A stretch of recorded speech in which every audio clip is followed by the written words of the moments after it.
తెలంగాణ రాష్ట్ర ప్రభుత్వం తరఫున ఇండియా కూటమి రాజకీయాలకు అతీతంగా న్యాయ నిపుణుడు న్యాయ కోవిదుడు జస్టిస్ సుదర్శన్ రెడ్డి గారిని అభ్యర్థిగా ప్రకటించడంతో రాజకీయాలకు అతీతంగా మనందరము ఏకం అవ్వాల్సిన సందర్భము.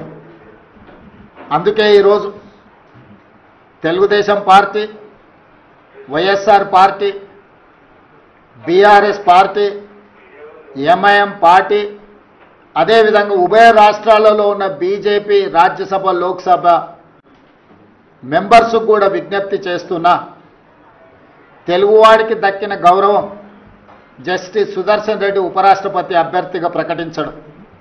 అందుకే మనందరం కలిసికట్టుగా 42 మంది లోక్సభ సభ్యులు, 18 మంది రాజ్యసభ సభ్యులు, ఉభయ రాష్ట్రాలకు సంబంధించిన వాళ్ళందరం ఒక తాటి మీదకి వచ్చి జస్టిస్ సుదర్శన్ రెడ్డి గెలుపులో భాగస్వాములు కావాలి.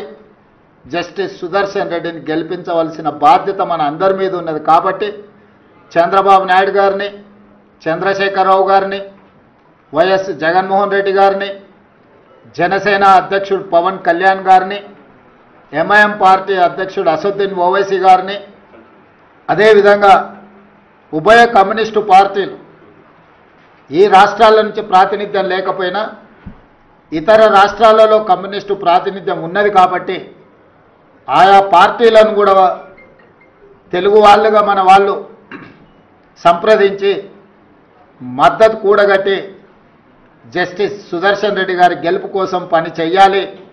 జస్టిస్ సుదర్శన్ రెడ్డి గారి గెలవడము ఇప్పుడు అవసరం. We are very happy. NDA has selected C.P. Radhakrishnan as Vice President of India. He is the best suitable candidate. We are very happy to extend our support to him. Telugu Desam joined NDA before elections. Both governments in Delhi and also Andhra Pradesh, we are having NDA governments. NDA has selected him as a Vice President of India candidate. Naturally, we are very happy. Apart from that, he is a gentleman. He is also very, very patriotic. He is going to bring pride for our nation. That is how things are going to happen. Why you are all having media sometimes unnecessary doubts.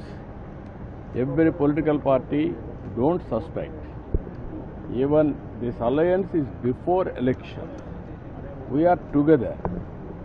Even Telugu pride, all these things, it won't happen here. Even sometimes we supported even long back P.V. Narasimha Rao, Telugu man as MP.